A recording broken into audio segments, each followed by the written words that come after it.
I want us to play a game. It's called Put a Finger Down. It's a popular game. So here it goes. Put a finger down if the course you studied in the university was influenced by your friends around you. Put a finger down if you had to change your course of study to attend a university closer to home or a university that your parents wanted you to attend. Put a finger down if your university changed your course of study and you had to study whatever course they gave you. Put a finger down if by mid-school or late school you were already doing something entirely different from what you were studying. Put a finger down if you've never had to use your degree for one day.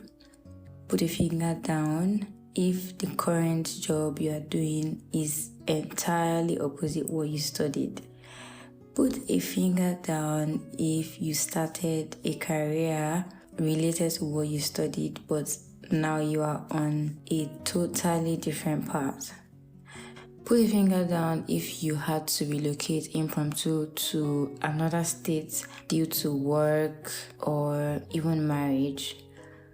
Put a finger down if you thought you were going to be doing a certain business or a certain kind of job and now you are in a totally different field. What else? I mean, there's a lot, right? But before I go on, welcome back to Treasured Monologues. Amy's back. And I'm not going to sneak back in, right? I've been away for a long while, and I'm back. Yay! I wasn't cooking anything when I was away. Sometimes when people go off for a while and they come back, people, they tell you what they've been cooking, they announce something. Nah, we're not doing any of that. I was not cooking anything. I don't know if the word is resting, but I had to take a break. I had to come up with some things that I needed to continue the journey with.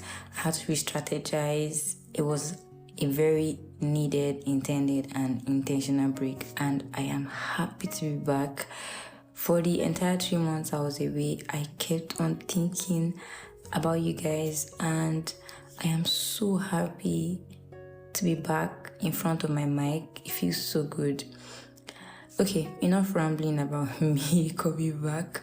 So if you've noticed, most of the things that I pointed out or that I mentioned are things that surround life in general, and the uncertainty or the impromptu-ness of life. So whether going to a university that you did not plan to go to, or studying a course you did not plan to study, doing a job you didn't plan to do. I mean, let's not try to use English to code it. A lot of people went from sciences to banking. A lot of people went from agriculture to accounting. At this point, it is more about anything that can put food on your table. There are many people that probably did not even know that they were business people.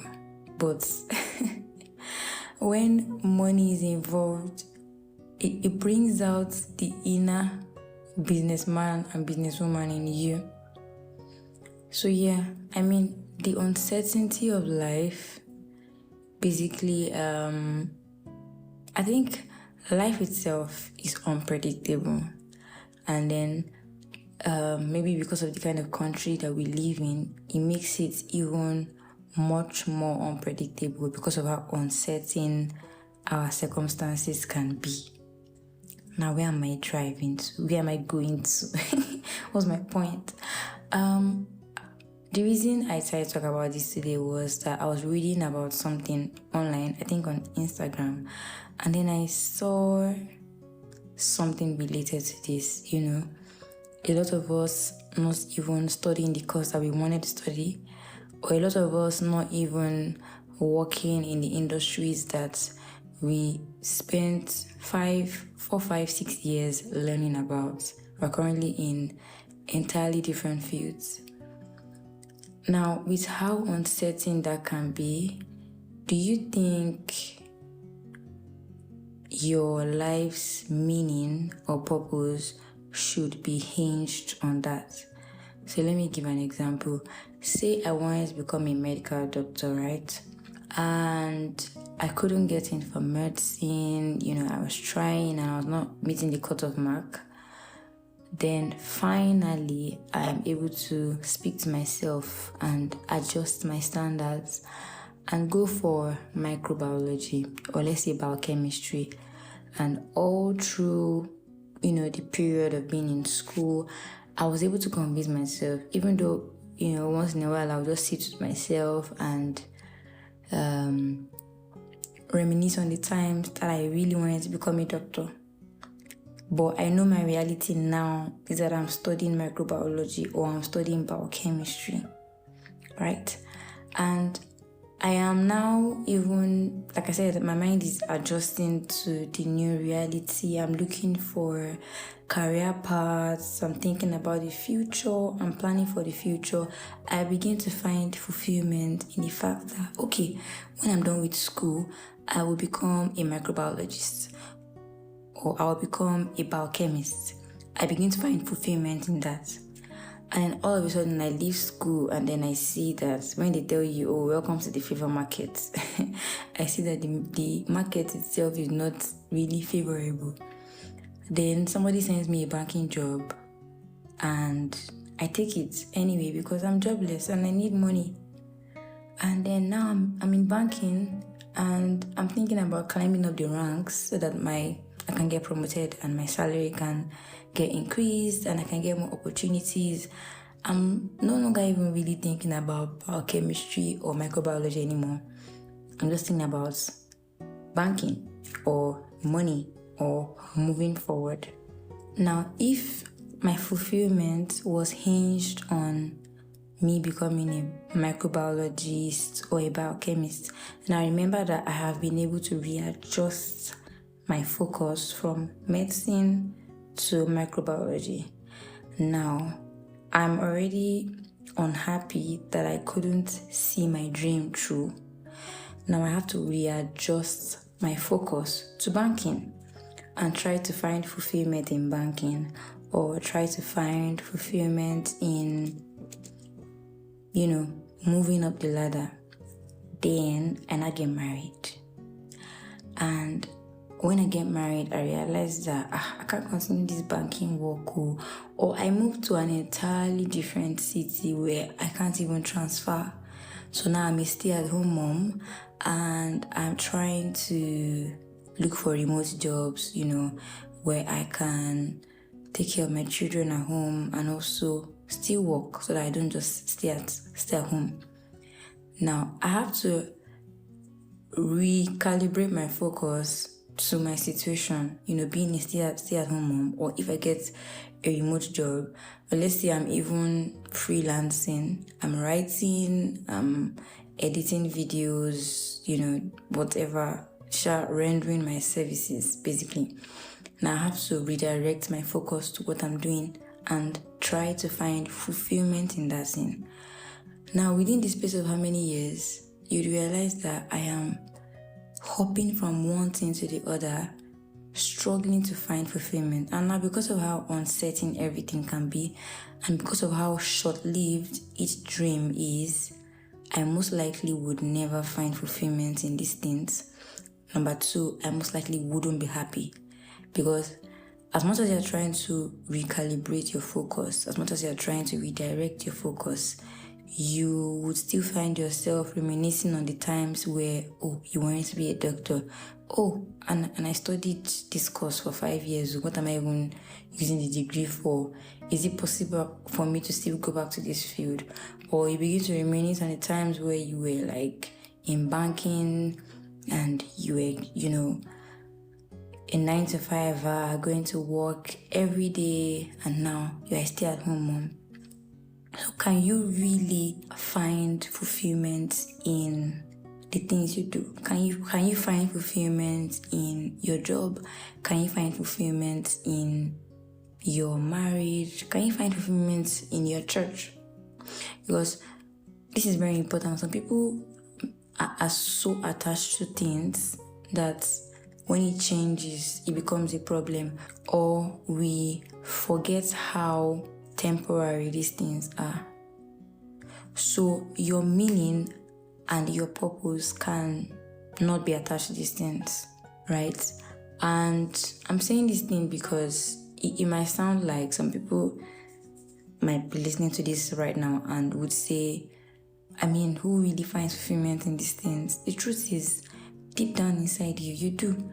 There is some sort of satisfaction. Okay, I'm done with secondary school and I really want to become a doctor, so let me apply to the university to become a doctor. And you're so happy, you are satisfied in quotes that you're done with secondary school.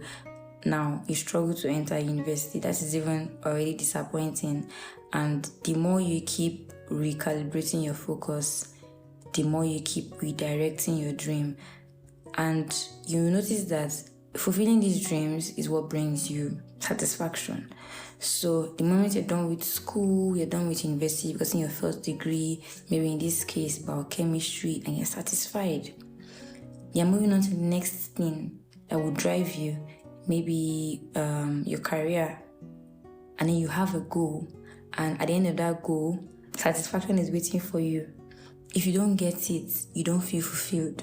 If you get it, you feel fulfilled and satisfied, and you say, on to the next, on to the next, on to the next.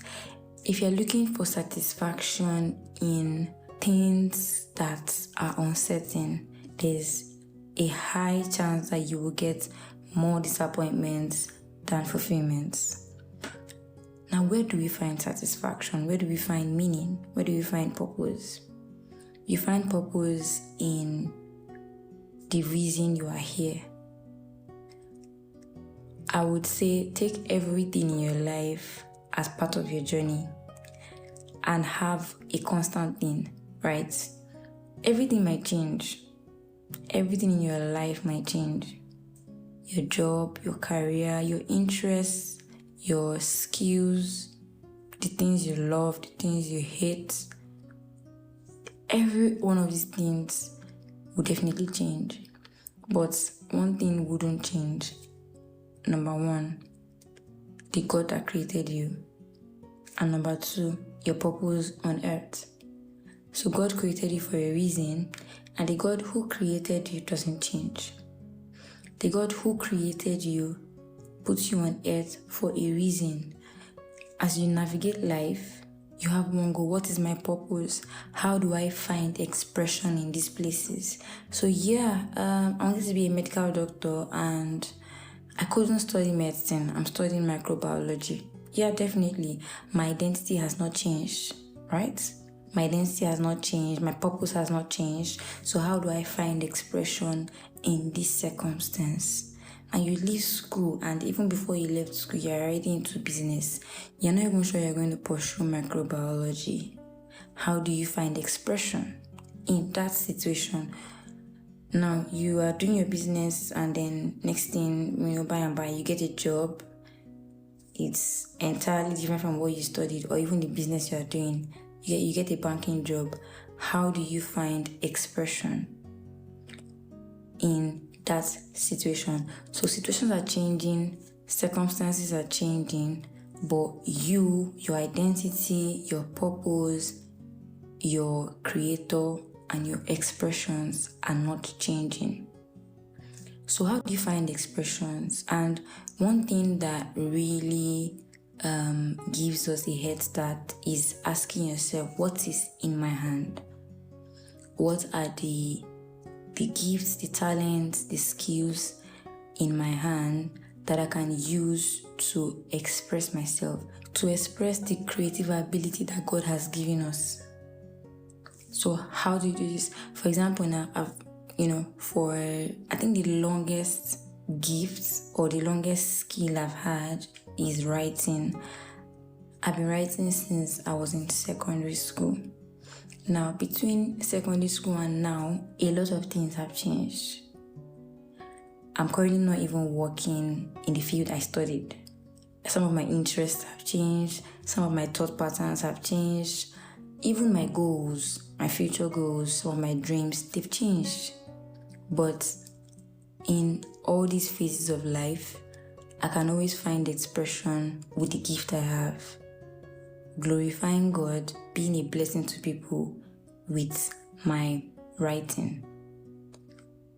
So how do you find expression in these things? And is the things that remain constant that actually give you satisfaction? So when you see that you are being a blessing to people, when you see that you are glorifying God, when you see that your life truly has meaning, right? That itself gives you satisfaction. And this is very important because I speak with a lot of people and they tell me that when they achieve something, they don't feel satisfied. To them, it is like, okay, on to the next. And for the longest, when people tell me that, I always sit down to think about it like, this is not great because, people tell us to always find ways to celebrate our small wins. But beyond celebrating our small wins, if you keep on being that person that never gets satisfied, it's always just, on to the next achievement, you just realize that you are not able to appreciate life. You would have lived for years, accumulated achievements, accumulated so many amazing things, and you still wouldn't be able to see it. You wouldn't be able to appreciate life. You wouldn't be able to be happy. So I started thinking about these things, and then I realized that the reason why a lot of people are not happy is that their happiness, their fulfillment, satisfaction is majorly hinged on these situations that keep on changing, these situations that are not certain. So there are people that have been struggling to leave the country. I know somebody who years ago, he didn't even want to hear anything. He didn't care about getting a stable job. He was just jumping from here to here, taking this course, attending this seminar, writing this, getting all these materials, because to him, he was like, I must leave this country. I don't care about anything. This is my goal, to leave this country. And it was as if the universe was just against him, or the odds were against him, because he just never, no matter what he did, it just never happened for him, until he had to one day just sit down with himself and re-strategize life, because he was like, this is not happening. I've tried for years. I need to start living and doing things for myself. Now, if it's somebody that was absolutely hell-bent on, still pursuing that, the person will be unhappy. Or even if you decide to continue your life, okay, it's not working, let me just stay here, fall back on my plan B, get a job, get married. From time to time, you begin to think about the fact that you wanted to leave the country. That was your life's goal, and it just did not work out for you. Now, if your satisfaction, if your fulfillment, if you think that is when you will truly start living, if all these things are hinged on these situations, you would never find happiness. You will never find fulfillment. Where we find fulfillment is that in and through these situations, we are able to two things: glorify God and be a blessing to people. And we can do this by using what God has blessed us with, using the creative abilities that reside in us to find expressions. So summary of everything I've said is, in the middle of all of this, in the middle of this journey of life, have you sat down to ask yourself, what am I made for? Why am I on this earth? So that you don't jump around not finding meaning in anything you are doing. So let me give this analogy, right? Life is a journey, and we have to treat everything, or all the features of life, like they are along our journey, not like there are things we need to carry with ourselves as we are going on the journey of life.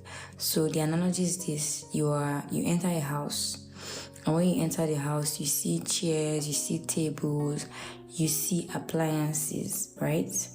Now you can sit on the chairs, you can eat your food on the table, you can watch something on the TV, you could listen to music on the home theater. You could just do anything you want to do. Now these are the features, these are the things you find in the house. You are not carrying those things with you. You don't walk one step and carry a chair with you, then walk another step and carry the table with you, or walk a third step and carry the TV with you. All these things are just in the house. You are passing the house. Now let's say you're going to the room, right? If you don't know your meaning, if you don't have purpose, you would enter the house, roam around the parlor, roam around the sitting room. You probably wouldn't even get to the room, and you feel like the features of the sitting room are supposed to give you fulfillment. So let's say you sit on the chair for a long period of time, and then after a while you get tired, you're no more satisfied with how you're sitting down. Then you decide to stand up, or you decide to watch TV, and then you watch everything there is, and you get tired of watching movies, and you're like, what next? What do I do? At some point, life just wouldn't make any sense. It won't even make any sense to be in the house anymore. You want to step out. But if you were entering the house, and you knew that you were going to the room, it is more directional.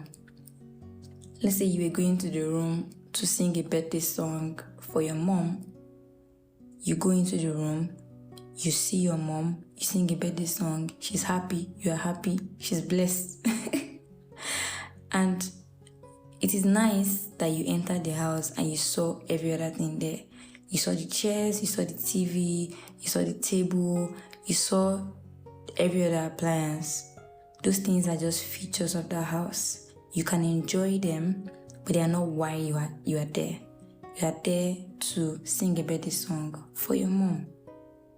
So now if you enter that house and maybe you do not even see a chair to sit down on, maybe you have to stand to watch TV, it might not be the best experience. You might have to adjust to standing up, but that in itself will not affect your purpose or affect your destination or affect the reason you are here or you are there, because you know that you are going to the room to sing a birthday song for your mom. I don't know if this analogy really cuts it. I think it should be able to give a bit of perspective or context. But yeah, and I think it's one reason why I'm very passionate about the topic of purpose, because a lot of us are just roaming around life, thinking we have to acquire these features. Meanwhile, we're supposed to enjoy them while continuing our journey of life, finding meaning, finding expression. So maybe after listening to this, you could ask yourself a couple of questions. Why was I created? What do I have in my hands? And then how can I find expression? How can I use the creative abilities that God has deposited inside of me? How can I make my life meaningful? And how can I make my life a blessing to others? So that you will not get to a stage where you are putting fingers down, counting disappointments, and then let's say you put like 10 fingers down, you will just conclude that, oh my God, my life has been, my life is housing a lot of disappointments. But if your life is directional, if it has meaning, even though you have several disappointments, you know that you are still living. Several disappointments, several wins, all that matters is that you know that in these things, you know where you're going. You know what gives you meaning. You know what gives you happiness. And you know what truly gives you satisfaction. Thank you for listening to this point. I think this was really long because it's been a while I've been in front of the mic. Please bear with me. I appreciate you for listening to these points. Don't forget that you are a treasured light of the world and God has great plans for you.